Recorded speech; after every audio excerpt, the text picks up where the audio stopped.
goal of Hatha Yoga is to get the liberation. But it is not very easy. So I will talk very much practical. I don't want you to give your attention to what is written in the book. I will take your attention what basically matters in this present life. Steram Sukham Asanam. Stability and comfort. It starts from Yama, Niyama, Asana, which is postural, Pranayama, breathwork, Pratyahara, withdrawing your senses. Every practice is to reach to the eighth limb, which is the Samadhi, which is the liberation, which is the Nirvana. So when you surrender all of your emotion, all of your problems to that one, to that supreme being, all of your problems will get cured. Namaste, Tanmay ji. Namaste, Thank you so much for your time and your knowledge. Let us about yourself. So namaste once again. My name is Tanmay, and I am born and brought up in Rishikesh. So I am born into the family of priest. My father is also a yogi who basically follow the principle of karma yoga in his early life, but later on his spiritual asked just to join the yoga. So since his early age, he was practicing yoga with the monks and the sages. But during a certain point of time, his family is going to create a pressure on him, like he want to get married now. Because as a worldly aspect, if you want to get your family, like into the responsibility, so they will bind you in the responsibility in that way to get married. So he also practicing, some Iyengar yoga, Hatha yoga by living into the Himalayan ranges. But later on, he get married and, he got me as a yogi. So since childhood, I am seeing my father doing the yoga, but not just yoga only as a asana aspect, but he is doing yoga as a living. So he is doing yoga as a living meditation. So since childhood, I will be seeing my father doing the yoga, but he always, since childhood, he taught me about the asana aspect. So one day I went to his room and he was sitting like this. I asked him, "Father," he didn't respond. I got, very much terrified. The fears started coming into me. What happened to my father? I started shouting, something happened to my father, please, everybody. So everybody gathered around. So then my father opened my eyes, then I got, settled down. Then I asked my father, like, what you were doing? So he said, I am doing the actual yoga. So this is the most of the misconception about the people about the yoga, like to create the different postures on the mat as a yoga, because I am also the same person at that time. I see my father to do the yoga and people are coming to learn yoga from him, like the posture. Yeah. And I think like if I am having the best posture, I am the best yogi. But when he told me like he was doing the yoga, and then that totally burst off my mind. Then since childhood now, it is 22 years of my age, I am practicing the yoga. Later on, I took the admission in bachelor's in yoga science in the topmost university of India, which is known as University of Patanjali. So I lived into that ashram for 3 years without any connection with the social connection. I cut all of my connection from my cell phone and everything.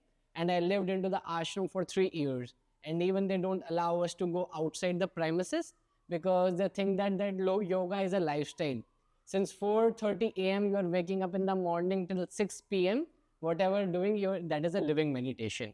So I lived there for 3 years, but after that, I'm not feeling myself satisfied because I learned the scriptures. I learned what is written in the books. But what about this practical application? Then later on, I took the admission in MSc in yoga therapy, which combines the traditional practices and the modern principles together. So in that, I have learned so many alternative therapies like Ayurveda, yoga, pranayama, and many of the other techniques which impact your energy system. So that by the time since now I'll be doing the research on my subject, because this is very vast. If you ask me like to explain yoga, it's, it's very much branches are there. So it's like a tree, which is having so many branches. So my journey started, by getting the birth into the priest family. I know the Sanskrit language, I know the mantra recitation, but later on my father raised me as a yogi. So since my childhood, I surrendered myself in learning the yoga itself. Wow, it's amazing. And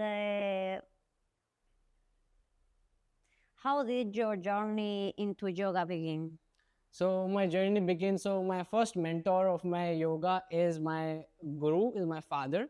So since childhood, I am learning everything, whatever the life principles, the ethics. Since the time I learned walking, I learned getting my concentration into the playing some with toys. So that is also, it's given by my parents. So I always feel like this birth is a blessing to me. Like he took me to this world by sharing his masculine and feminine energies of my mother together.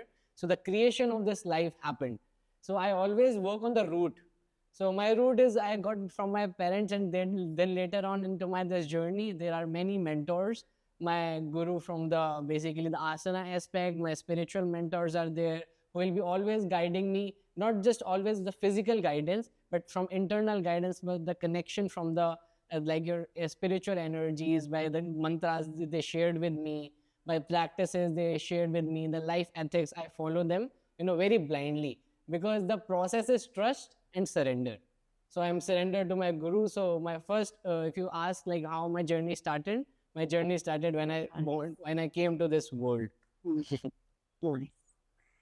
Nice. Who were your teachers or main influencers? Your parents, of course. Yes. So first aspect is my parents. Then later on, when I raised up, so I learned my Iyengar yoga into the disciple of the BKS Iyengar, which is the Rudradev Gowda.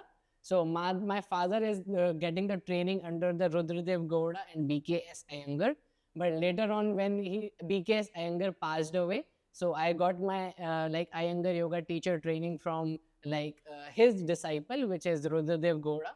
He is having the name in the Golden Book of Records, and he is still present. But I am practicing into the Himalayan ranges. So he also come on 6 months in Rishikesh. So I'm born and brought up in Rishikesh. So every corner of the street is telling you some stories, some lessons. So that the air that you are breathing in Rishikesh is giving you some other aspect of your energies. So this will call it Sanskrit Urja, your energy. So every when you're connected to the Mother Ganges, so I can say the Mother Ganges is my also the it's still flowing. Whatever is happening to the world, but the flow of her blessings and love is for everybody, the purity. So she never judges, everybody who is coming to her, she always comes with a blessing. So that is the real definition of the guru. So he never judges like what the person or anybody of any religion is coming. So the responsibility of the guru is to share. So I'm having the many mentors. Then later on, when I got early into my age, when I was around about 14 and 15, that time I was learning the Hatha Yoga and Iyengar Yoga as together as aspect of asana. But as I shared it with you, like when I got to know by my father, like this is the real yoga. But I used to, witness that when I was sitting like this posture, after some time, some pains started coming, the fan voice, getting my consciousness. So I want to work on that. Yes, yoga posture, I started doing very great. So after that time, the pandemic of COVID-19 came. And that was the turning point of my life, when I saw everybody suffering. When I realized what is the value of this life, what you can do for the society, then I took my admission in University of Patanjali. So I get all the knowledge under the saints, who is basically the sannyasis, who were living the life of celibacy. So there are many saints. So Swami Ramdev is my mentor for my bachelor's. He trained me like how to give the yoga advertisement. It's not just way, but yoga should be in every house. Because sometimes people, they do the misconception about the marketing and advertisement. But we have to realize like yoga is like the same way you eat the food. Yoga is the same important aspect. So I learned this from him. And then later on, I learned the Ayurveda from the Acharya Balkrishnan. So who is under the 2% top scientist of the Western world, because Ayurveda is the science of life. So again, I'm repeating this word life, because this yoga is a living meditation. So then I learned Ayurveda from him. I learned the yoga philosophy from many of the saints who explained in but not in the English manner, but yes, he shared it with in Sanskrit and in Hindi. Then it was my intellect and my sadhana that at present time, by the grace of the God, I'm able to share this wisdom with you with this language. So this is also the blessings of all my gurus and mentors, that I am going to share that wisdom of the treasure at present time with you in different languages. And also your hard work. Yes, yes. I also learned a little bit of Spanish at the time of COVID also, because I'm having all the interest in basically to reach out to the people. So to tell them that the yoga is very powerful. It's not just the aspect of for the physical wellness that you get the sweat and you look good. It is not that. It is just a science of your life and science of your energies. Everything is yoga. Yes. Then I got my MSc in yoga therapy. So that time I learned alternative medicines and alternative therapies like acupuncture, yin yoga, meridians and everything. Then later on I came into the path of the sound healing, where I met like Mr. Yogshri, who is, very much profound teacher in sound healing. So where where our energies align when he talk about the life, when he talk about how you can adapt the nada yoga and the sound in your life, so that your everything in your life will started getting balanced, whatever aspect it will be. So I shared my experience with him, and then we started sharing the wisdom and knowledge. And now I'm sitting at that point, at the very point of my time, like now at present, I'm sharing this yoga knowledge to worldwide. So, but people see me as a guru. I am not a guru. I am just the messenger of that one. And even if you break down the word of guru, so it is made up of 2 syllables, gu-ru.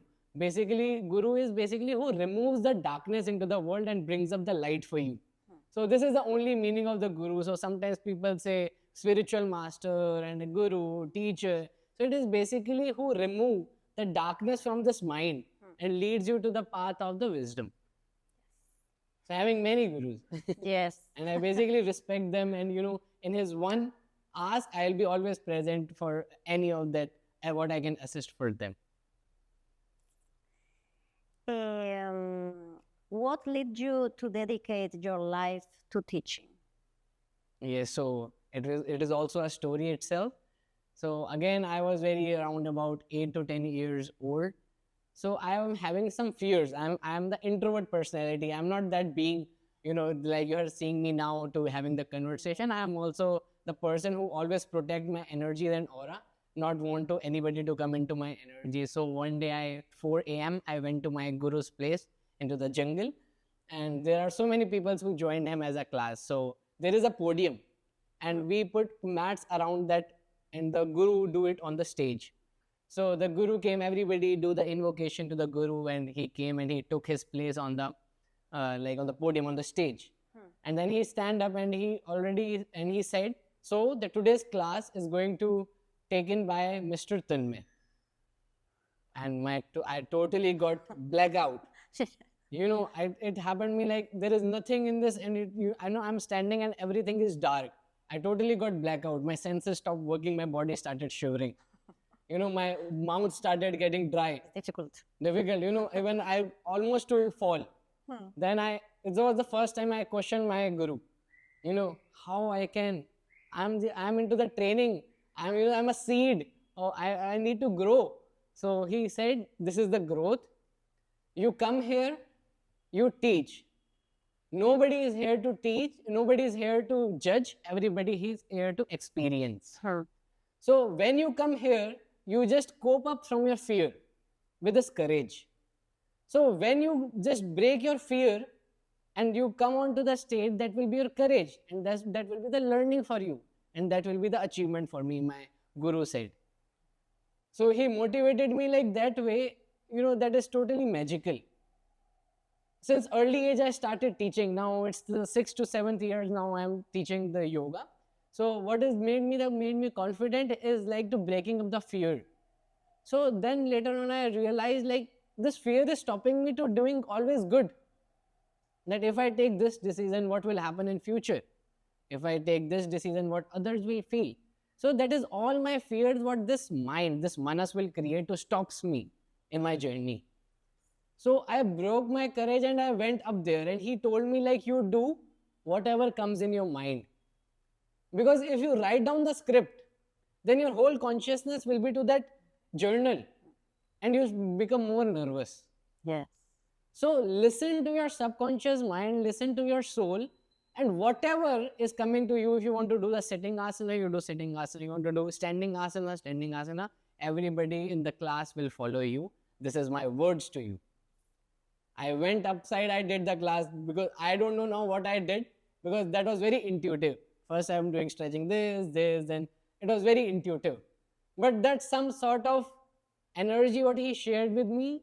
That is how I growth and I overcome my most of the fears at this present time.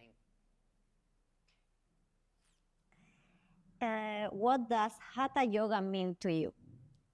So if I talk about in the like with the context of the what sages have written about the Hatha Yoga, so that is basically it takes you totally away. Because of this medium of this like talk, I want to share this with you, the shloka. So in the shloka of the Hatha Yoga Pradipika, which is written by the Swami Swatmaram, it is totally mentioned, Hakara Kirti Irti Surya, Thakara Chandra Uchyate, Surya Chandra Masar Yoga, Hatha Yoga Nigadyate. So this is the definition of Hatha Yoga in the form of shloka. So Hatha, it is again made up of two syllables like Guru. It is now this is having Hatha. So this Ha is coming from the syllable Hakar. And this Tha is coming from the syllables of Thakar. Hatha, sun and moon. So most of that is in this, again in the present world, most of the people they are seeing the yoga as a physical posture. But it is again the energy. So when I am saying the Ha, I am saying the sun. I am saying the masculine energy. I am saying the day. When I am saying Tha, I am saying the feminine energies. I am saying the moon. I am saying the night. So when this Ha and Tha combines together, it will create some sort of balance. And balance comes with the creation, comes with the creativity. So most of the people having so many misconceptions. Hatha Yoga flow. Sure. So Hatha Yoga flow is basically, yes, you are applying the flow, but tell the people what is the outcome of it. When you add the masculine energies, when you add the feminine energies during the practice, when you add the yang and yin together, it will create the energy which will takes you to the balance. So this is the actual meaning of Hatha Yoga. What do you find most meaningful about this path? So this is basically again very deep aspect. So I will share you some of my daily ritual, what I do in my life.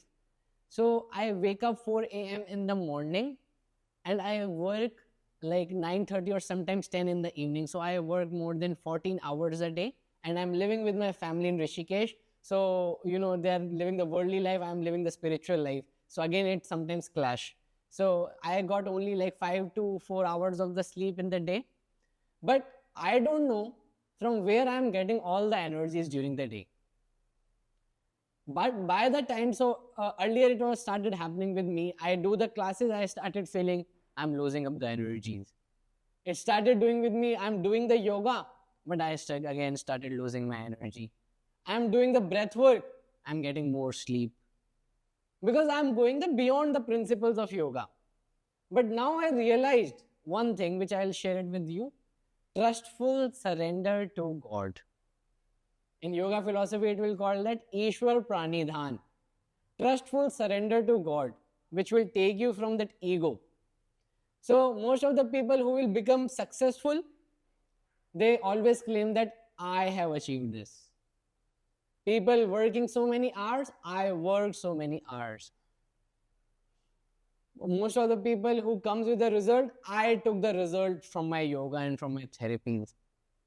The time you started claiming this I will drain all of your energies to that root chakra. I'm telling you with my experience. So the time I'll teach in my class, the time I do the yoga, I will see it as a ritual. And I will never be fond of my ritual, what I do from morning to evening. So that's why we always do the invocation. When we come onto the mat, we always do the recitation for the God. It's not just about any religion. Everybody is having their God, everybody is having their ancestors, everybody having their relationships in life. With the master, with the guru, with the God. the divine, whatever you can tell in word. So that's why it is why we always do the recitation, that be present with me during the time. I am doing your work. I am doing your ritual to get myself balanced. So always being present with me. I am not having this much energy to create different postures on the mat. But yes, I trust you that you will be always with me to support. So my perspective is to you is, I never think of any outcome in my life, whatever I am doing. But I always think of doing. I am doing because of the energies, and from where I am getting the energies from the Supreme. So this is how I align my day. Okay. How would you define Hatha Yoga for someone who has only seen yoga on social media or in gym? So that's what I said. If you started scrolling on the reel, or if you go for the Hatha Yoga class nearby me, so you will find out that they will be teaching the Hatha Vinyasa, Hatha Flow, Hatha Asana class. But Hatha itself is this much big scripture in which everything is included. So I will tell you what is Hatha Yoga. Hatha Yoga is a tool to reach out to the Raja Yoga. So I don't want to make you confused. What is the Raja Yoga? So, but see Raj Yoga as your goal, which will take you towards the nirvana, towards the liberation. And this Hatha Yoga is a vehicle. So you use the vehicle of Hatha Yoga to reach to your place, to the liberation, towards the nirvana. It's just only, you can say the asana, it's just only the one wheel of that vehicle. This vehicle is already having its engine, the fuel and everything. So that we will call this life. If you're having not fuel, not energy is in there in your vehicle, then your vehicle will not move. So it's my message to all of the people like who see Hatha Yoga or yoga as a asana practice. You see what is the outcome of the practice. In every asana, you are going with the breath. So if I'm saying inhale up and exhale down, that is also you changing the breath with the movement. Yes, this is vinyasa. But what is Hatha? So after getting the sweat from the asana practice, what you will do? You will, at the end, you will lie down in Shavasana. So when you're doing the yoga as a physical aspect, when you're getting up the heat, that is what? That is Hakar. That is the masculine energies. That is the sun.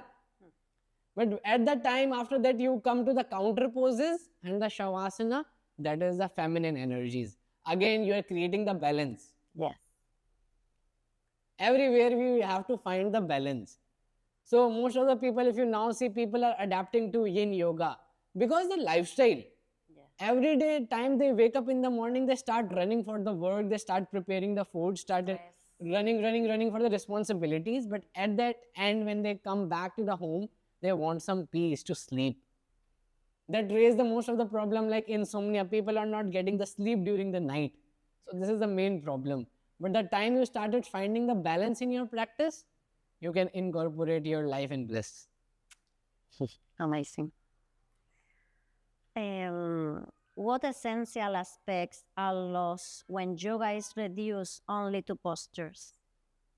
Again, so every question is combining to the same word, but I will share with you in a different aspect. Okay. So for suppose I took this posture.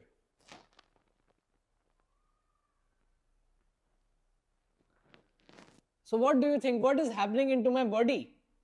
By coming into this posture, what magic will happen in my body, and I started looking good.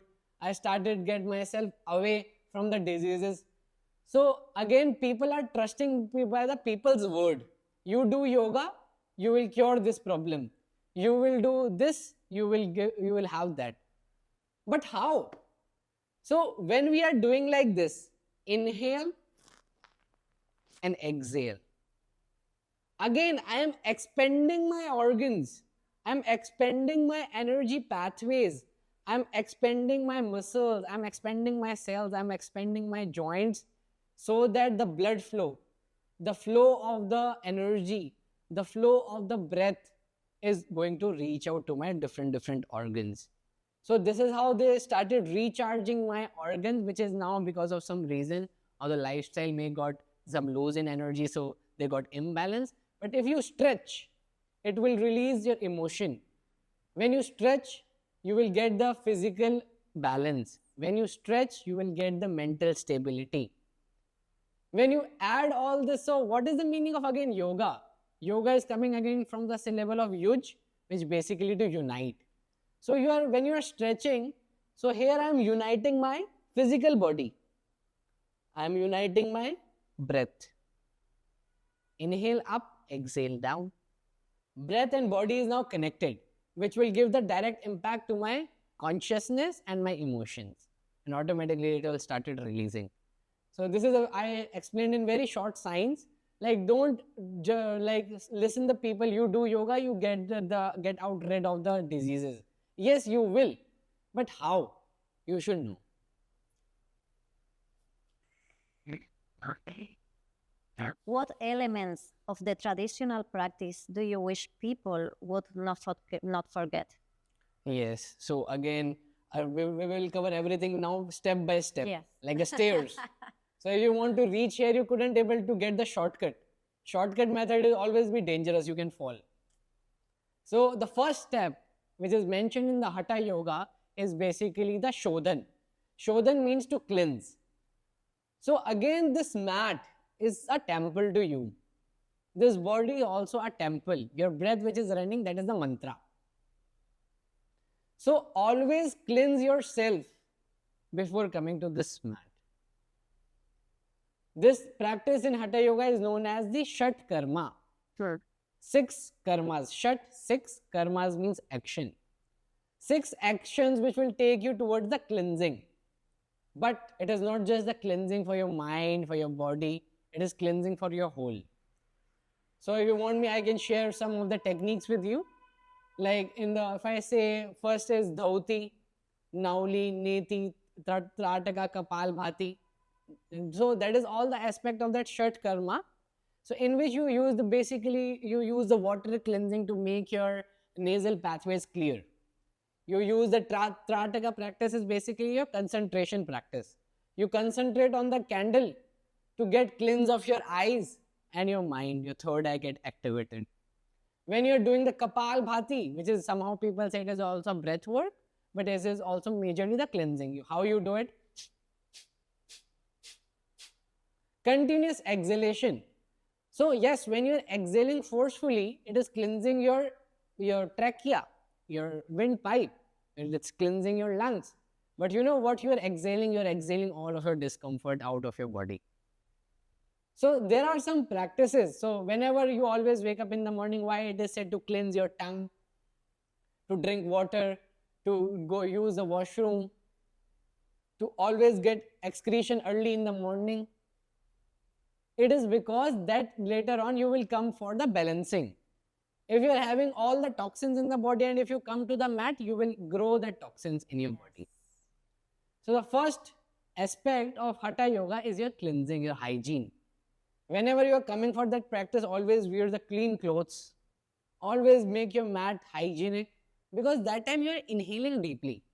And that can have some bacteria and toxins which will impact all the systems. According to the traditional text, what is the true purpose of Hatha Yoga? Yeah, so that I mentioned, the Hatha Yoga, again, it is having the syllables sun and moon. So if you say the major goal of Hatha Yoga is to get the liberation, but it is not very easy. So I will talk very much practical. I don't want you to give your attention to what is written in the book. I will take your attention what basically matters in this present life. So Hatha Yoga includes so many practices of this cleansing, of the physical posture that you will call asana. It will also include the breath work. It will also include some meditation practices. So that is a wholesome schedule for you of your life. Like how to basically from waking up early in the morning till evening, what works you need to do to give the balance. Now again we will talk everything on balance, how the Hatha Yoga will take you towards the equilibrium, where you can balance your emotion, where the emotion will be not heavy on you, where the thoughts, where this mind is not disturbing this body, where the physical ailments will not be like a barrier to you in your life. So Hatha Yoga will take you from all away from this in your journey more forward with balance. Yes. Historically, what kind of inner search was the practice created for? Yes, so basically the major goal of Hatha Yoga is to reach out the Raja Yoga. Now I will take you deeper into the, like if I'm saying the Nirvana, Raja Yoga, what is all that? So if you remember, if you see the pictures of the yogis, of the early sages, you will never find them that they're doing the posture like Cobra pose and Nataraj Asana. Yes, you will find, but very few. You will find most of the people, they will be sitting like this, or this, or they are somehow sitting in half lotus. They are sitting somehow in a full lotus position, like this. So basically, the purpose of yoga is to find out the stability in your posture. Stiram sukham asanam. Stability and comfort. When you find out in a position, that we will call asana. Yes. Very mind-changing statement, I will share it with you now. There is not even a single asana is mentioned in the yoga philosophy. What I have mentioned in the yoga philosophy, it is mentioned about the Raja Yoga, which you can call it as 8 limbs of yoga. It starts from yama, niyama, asana, which is postural, pranayama, breathwork, pratyahara, withdrawing your senses, dharana, your concentration practice, dhyana, your meditation, and the last word, which is the major goal of yoga, of every practice, is to reach to the 8th limb, which is the samadhi, which is the liberation, which is the nirvana, where you surrender all of your ego to that one, which we will call Ishvara, the divine. So when you surrender all of your emotion, all of your problems to that one, to that supreme being, all of your problems will get cured. So this is also the, basically when you have balance, then only you can reach up to that state of samadhi. If you're so again, we'll see it as a car. So if one wheel of your car, it stopped working, your car stops there that way. But we are having the stepney, we are having the support in our body, which we'll call yoga. So with the help of this yoga, again, we will create the balance, and then again the journey will move to that nirvana or to the samadhi.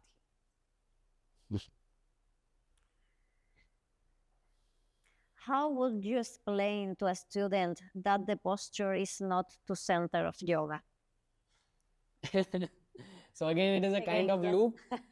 Every day you wake up in the morning, you wake up with a question, but again, with your mind, with your intellect, you get the answers. So again, you have to be with a guru, with a professional who can guide you in this path. So if there are some questions which is arising in your mind, which is making you uncomfortable, which is, giving you in your life that you are not fulfilled. So it's with me the same. I basically, when I was doing my yoga in my early age, I am having the same misconception that if I'm having the best posture, if I could able to make the best asana, I am having the real yoga. I am also with a person who will be, involved in myself into the major Ashtanga and Iyengar practices, basically to release out the sweat, to get the more flexibility out of the posture. Yes, I will get the best sleep out of it because I'm, making myself totally into the sweat. But I will talk about the living yoga. How you can adapt this yoga in your life. So if you only see the yoga as a postural aspect, later on you will start getting bored out of it. Later on you will all have to find the time for yourself to have the come time with your mat. Yes, you purchase the mat, you will purchase all the props, but that will be getting the rust in a side of your house. Because you experienced the yoga, but in postural way. You didn't know about what the real yoga is. But yes, the time when you realize what the real yoga is, then you do yoga on your mat and on and off on your mat.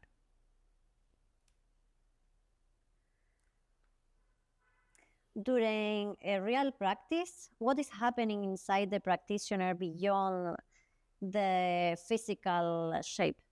So I'll call it basically the disconnection from this world. So the time you come onto the mat, you switch off from this outer world and you switch on to this inner world. So as I say, whatever you're looking outside, it is making the image inside. I want to create this quote: yoga is not a workout, yoga is work in. So this is your space. True. This belongs to you. Whatever you are doing this on your mat at that time will take you towards the self-realization. Your every breath will become the consciousness. Your every body movement will become the consciousness. Every thought will take you towards the creativity and balance. What role does the breath pranayama play in traditional yoga? Wow, very good word you used, pranayama. So most of the, again, coming to the people of this world who is seeing the pranayama as a breath work. Misconception one. Pranayama is a healing. Yes, but how? Second. But again, the third aspect, how doing the pranayama you can find out the balance. Giving you the reply of three of this question together. Again, two syllables are coming for you, prana and yama. Prana is basically that fuel which runs in this body. If you are living because you are having the prana inside, you are living because you are having the vital energy, which is your prana. Yama is basically, people say to control, but basically the major meaning of yama is to expend. To expend your energies in your body is a pranayama. So the first misconception is like pranayama is a breath work. No. Pranayama is basically how you can indulge, how you can expend the energies in your body.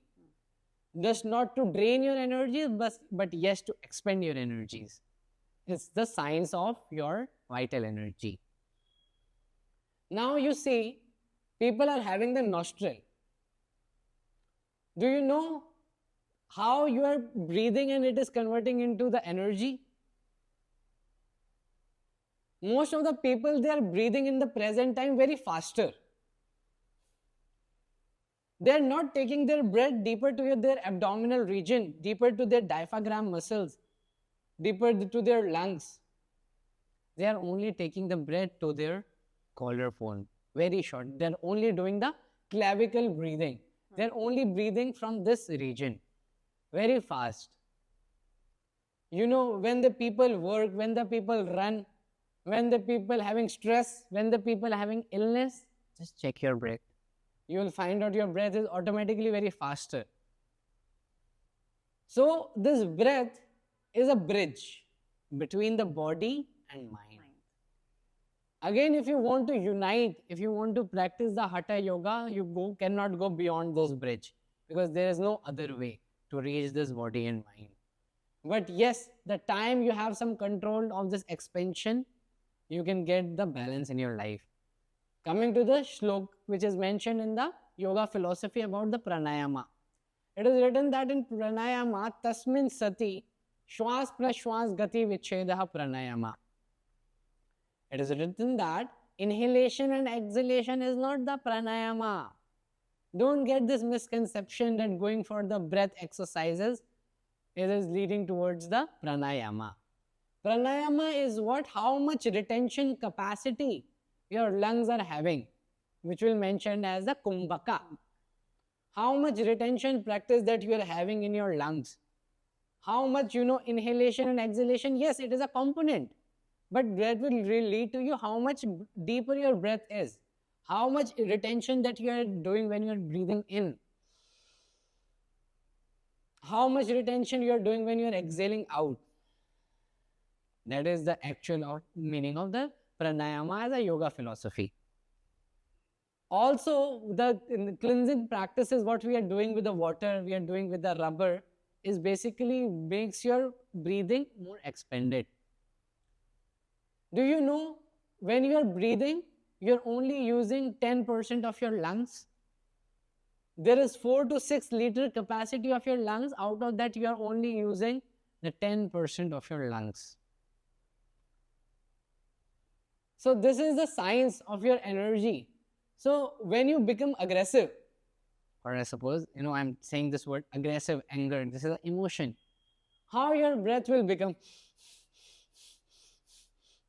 And then we say to you, okay, calm down. Don't get panic. Calm down, calm down. All is good. All is well. You calm down. It is not easy to calm down your breath just directly by saying calm down. You have to instruct the person. Calm down your breath. Take a deep breath in and out. Relax. By controlling this breath, which is rising up now to normal pace, this will lead to change in your emotion, change in your mood. So this is how breath, it's itself a powerful tool to go more inside. It's more, yes, I can say, when you're doing the asana, if you give your more attention to the breath, with change in movement will take your practices totally deeper with more results. Tanmay, what is Kundalini to you? Wow, this is a very deep aspect of energy science you have asked me. So as I have mentioned, since childhood, I am seeing the sages who got enlightenment, who basically reached out to that stage we will call as the Kundalini, which we will call it the higher state of your consciousness.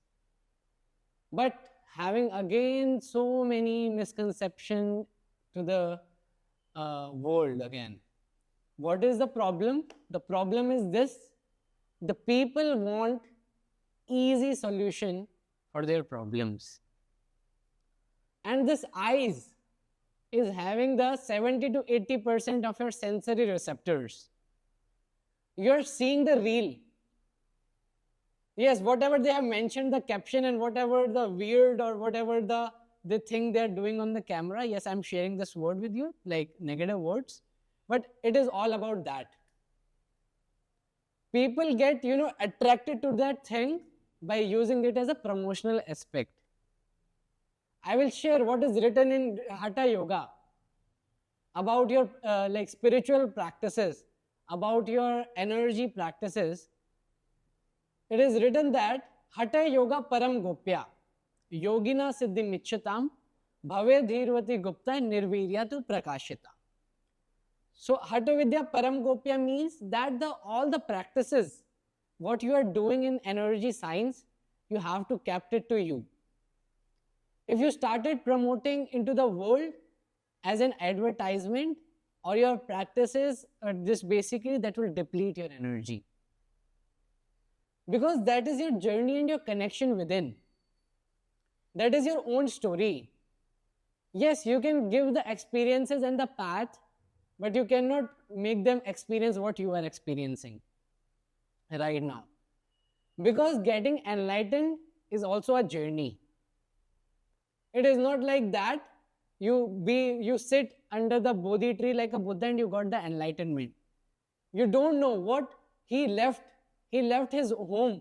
He did the sadhana, he did the practice, then he got the enlightenment. But now people are using the external tools to affect this body. Again, I am saying yoga, meditation is your journey within. That is your own connection which you indulge in this body. By using some medicine, people are using ayahuasca, some smokes to get high. People are using some weeds. People are using some, I don't know, whatever the techniques they're using. But that is basically not that practice which will connect you to within. If you want to experience about your real energy, you have to go pure.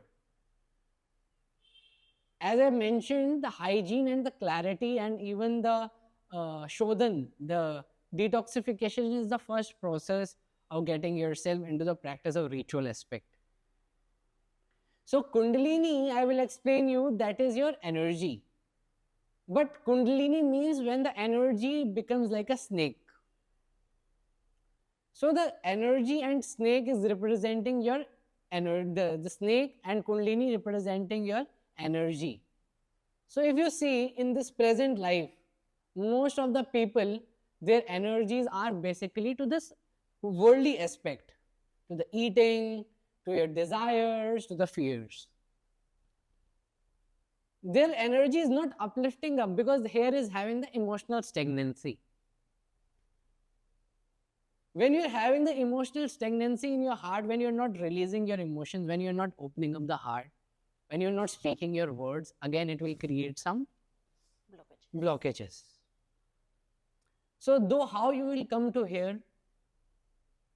So basically people want easy solution, that somebody will push the energy from inside, that the energy will directly reach up here. You don't know how much harmful it can be. I'm giving you the alternative medicines of breath work and yoga. All the practices that you have to do it actively. I will always be the passive person as a guru, as a teacher, to guide you the way, to the path, what I have followed or what other people followed. But I will never give you the easy solution. I will never say you do this asana 10 times and you get your backache free. I will never take you to that path which is basically full of the danger. Because again, yoga is a lifestyle. By doing one day yoga, you can never come to that aspect. By joining that Kundalini or Tantra retreats for 5 days, for 7 days can never be a fruitful experience for you. Yes, experience will be there, but that will be external. To connect from inside, it will take your everyday time. If you want to heal within, just first connect with your breath, mind and body. Why you are allowing other energies or other person's aura to come near you and just doing the energy change for you with his energy? You never know what the person's karma will be with him, what the person is basically the real work, how he lives the lifestyle, if he is balanced or not. Because the path of healing comes with you. So if I am saying I am a healer, you come with me and spend few years and days with me to know, like if what I'm speaking, I really experience this or not. Yes, for me, I can also create some videos. I can also write something from ChatGPT or AI, or I can use some advertisement to make it popular. But I will again go to the root. Because since childhood, I am seeing the sages. If you talk to me, I can show you the real sages who have got the enlightenment or the Kundalini by the spiritual practices with pure cleansing. Without any external medicines or herbs or any of the support. Yes, they took the support of that one by aligning their energies in the body, by doing the hard work, by doing the sadhana, by losing the sweat, by sitting for longer time. This can give you the proper the activation of your energy, but not what is now in present time, the misconception again. Because I am here to talk about more on the misconception. Once your misconceptions will be clear, automatically there will be only one way for you, which is light. So I will tell you how to remove these blockages and everything through your breath work, through your postural work, through the meditation. But I will never, advise you to go for some that retreats, go to that master who will leads you towards the short form without giving the proper explanation, like how it works. You ask me any question, any of the problem, I will give you the proper scripture written. I will give you the practical research on the hormonal changes in the body, and then I will show you the demonstration by doing. Because this is a journey. Again, this is a steps. I'm saying you, this is a step of this is your floor and you are standing here. You will put one step to reach up here. But yes, if you want to get the shortcut from each out of there, yes, you will reach here. But there is no base inside. It's most of the reason you will fall. Yes, for few hours, for few days, maybe you can experience the heightened energies within you. But what out of it, what the imbalance you will get after? Do you think about it? Nobody thinks about this thing. What happened when you totally surrender about, that your energies to a person, how they can use out of it? You're telling about the person about it, about your all the weaknesses, about all the strength. Even though you didn't make any connection with the person, you don't know the person, what is the lifestyle of the person, if he is balanced or not, but you are getting the energies from the person. So that is, I don't think this is applicable in this life principles. Do we need always a guru in yoga? So very nice question. Again, the word guru always comes with a remover of darkness. So sometimes, when the people are practicing the yoga, they are seeking, that they're leading towards the right path or not. So some of the confusion, will started creating into the person's mind when they're doing the yoga as a lifestyle.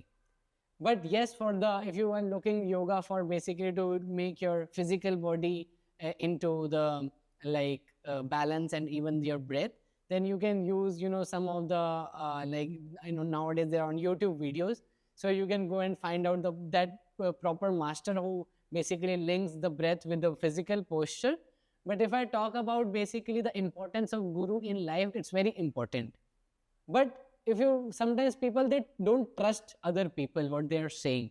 So there is also an inner guru, which is also sleeping like the kundalini energies in your body, which we will call that the intellect.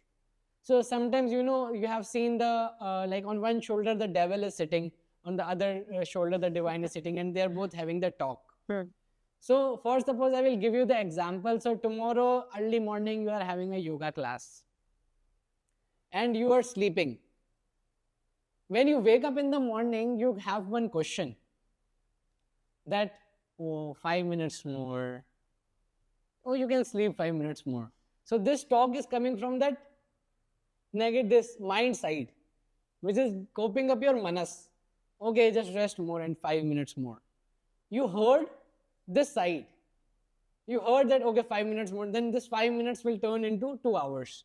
And then you lost your yoga class. But on the next day, you having that guilt. Oh, yesterday I missed my class, but today I will go. In the morning you wake up. Again, this mind will always capture you. Okay, so it's very cold outside. Are you sure you want to go? This blanket is giving you comfort. Are you sure? Can you able to remove that? But again, if you give your consciousness to this side, to your intellect, which is sitting here, that yoga is more beneficial for you that you are sleeping. Yes, sleeping is good, but now it's enough. Now you are out of your limit. Right now your responsibility and your principles say to go and join your mat on your place.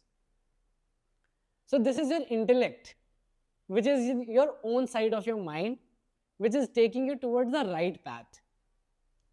So this we will call that the swadhyaya, the self-study. But also sometimes people get confused in this mind and the intellect.